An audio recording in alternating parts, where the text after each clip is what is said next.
Welcome to episode 85 of Tokyo Alumni Podcast.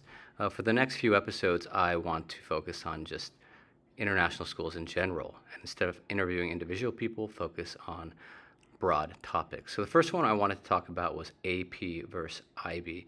A common question I hear from parents is what's the difference, which is better, etc. So I hope this episode helps clarify those questions. Something worthy of mention is that this information is not based on just my anecdotal evidence, but this is based upon talking to 20 plus administrators, teachers, many who've done both the AP and IB. And based on talking to these people this past few days, I've come up with the content for today's episode. So let's just jump right into it, AP and IB. So quick 1-minute breakdown of each of the curriculums. AP comes from the United States, it was established in the 60s, New York City. The AP is about individual classes. So for example, AP Psychology, AP Calculus, AP Physics. You focus on one specific class. And the other is IB. So the IB does split into three categories: the PYP, the primary years, essentially elementary school; MYP, the middle years, which is not quite middle school. It's grade 7 to grade 10. So in American system, it includes the first 2 years of high school, and then the DP, the diploma program, which is the last 2 years of high school. It was started in Switzerland about 10 years after the AP. Now, when comparing the AP and IB, I want to really focus more on comparing the DP part of the IB to the AP. I'll talk about MYP and PYP a bit later, but the reason why we'd focus on the DP is because these two things are much more comparable, where the AP is done in high school, so grades usually 10, 11, 12, and you take more APs the older grades you get, versus the DP, you take the last 2 years of high school.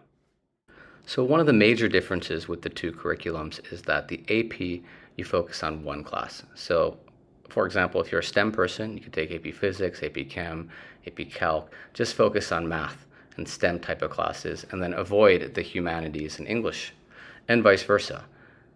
With IB, there is a set of courses you must take. So the IB kind of focuses more on well-roundedness, while AP focuses more on being strong in specific topics, specific subjects. Another major difference is the evaluation and assessment. For the AP, with the exception of a few APs like AP Research and some of the AP Arts, most AP classes, your AP score hinges on one exam you take at the end of the school year, which is 2 to 3 hours long, depending on the AP. Whereas with the DP programs, part of your grade is assessed by the teacher. So that is a pretty pivotal difference between the two, and I think it reflects also the difference in philosophy, where IB is a bit more about standards-based learning and seeking mastery. AP is kind of more about that final result. Another major difference with the two is the outside requirements. So with the AP, you have your AP class, your AP teacher, and you focus on that one topic. Whereas with the DP diploma, it does require two major things outside your classes. So one is a 4,000 word essay that's self-directed and an independent research project. The other is CAS hours, creativity, activity and service hours, which you need 150 hours in total. So this could be fulfilled with like volunteering, sports teams, etc.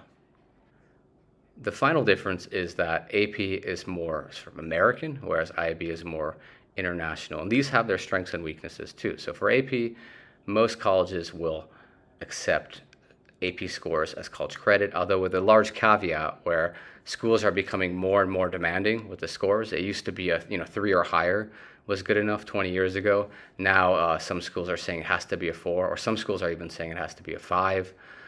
And with IB, you have a better chance that may convert towards college credit for schools outside of the US, like the UK, Australia, etc. But you could also say that IB courses may not get credit as easily for US courses because AP classes are sort of the norm. So that's kind of an overview of the DP versus AP.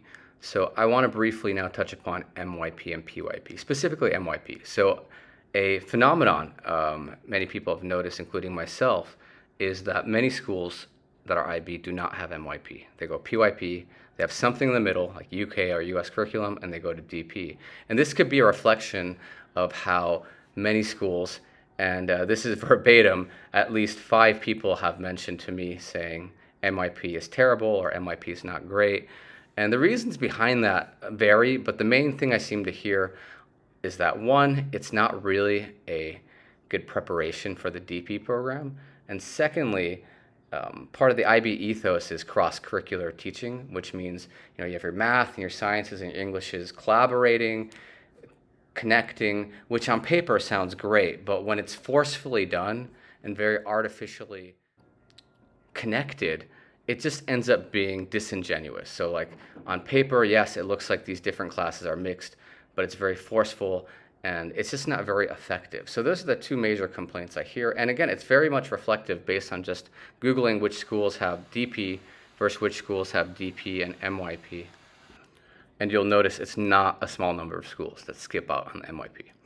Finally, the PYP, I don't have much to add to it because it's not really comparable to the AP. AP is collegiate classes, so it's something more comparable to the DP. So I don't really have much to add about the PYP. So I want to spend these final minutes just looking at kind of larger trends and observations. So one thing to keep in mind is that a majority of schools are IB. In fact, if you look at, for example, Korea, Japan, Hong Kong, 80% plus of the schools are IB schools. So being IB seems to be the norm for most international schools. With that, though, connects to another larger topic, which is, well, which is better, AP or IB? And to that, I have a quite simple answer, and that is it just depends on the school. There are plenty of very good schools that are AP, plenty of very good schools that are IB, and plenty of dual enrollment schools like Jakarta Intercultural, Hong Kong International School, Taipei American School. These are all dual. They have AP and IB. So I think a good warning and something parents should be careful of is one thing I've personally noticed is there are many schools that are not very great, but they are IB schools. These schools tend to really overly sell their IB status because they believe, that's their ticket to getting new students and, parents to join their school because they have nothing else redeemable about their school. So I would say that's one thing I think parents should be careful of is schools that have, no other redeeming qualities other than simply being IB, kind of trying to oversell the IB background.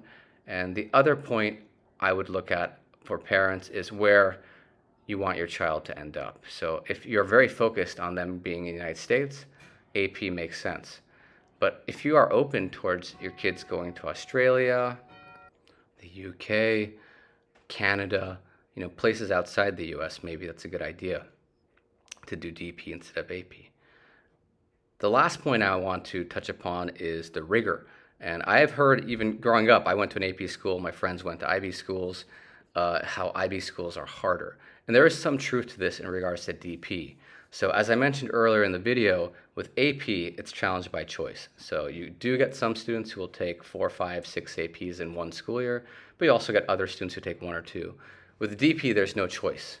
Everyone's taking the same number. And it's hard to say exactly what equivalent to APs that would be, but a number that I hear from many teachers who've taught both is it's like taking 4 or 5 APs your junior and senior, which for some students, your top 20%, 50% maybe, for them it's very feasible. But when it becomes to students who are struggling in grade 9 and grade 10, to then go on and take 4 or 5 APs junior, senior is quite rigorous. So in that regard, in some senses, that carried along with the 4,000 word essay and the 150 hours of CAS, there is some accuracy to that statement that the DP is harder than the AP.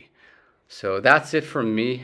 It was a great experience talking to so many people about this topic, which again has been something I've thought about for many years, coming from international school myself. I would say, for any parents who are listening to this, I think the key thing is research. Research the schools, research, what else they have simply other than are they IB or AP, because there's so much more to what makes a school than simply whether it's IB or AP. And again, beware of the schools that might have not much going for them, but they're IB, and that seems to be like the only thing they're selling. So on that note, that's it for me. This was kind of a unique episode, episode 85. No guests, just me. having interviewed many people about this topic, sharing this information with you. This was episode 85, Tokyo Alumni Podcast. See you at episode 86. Thank you.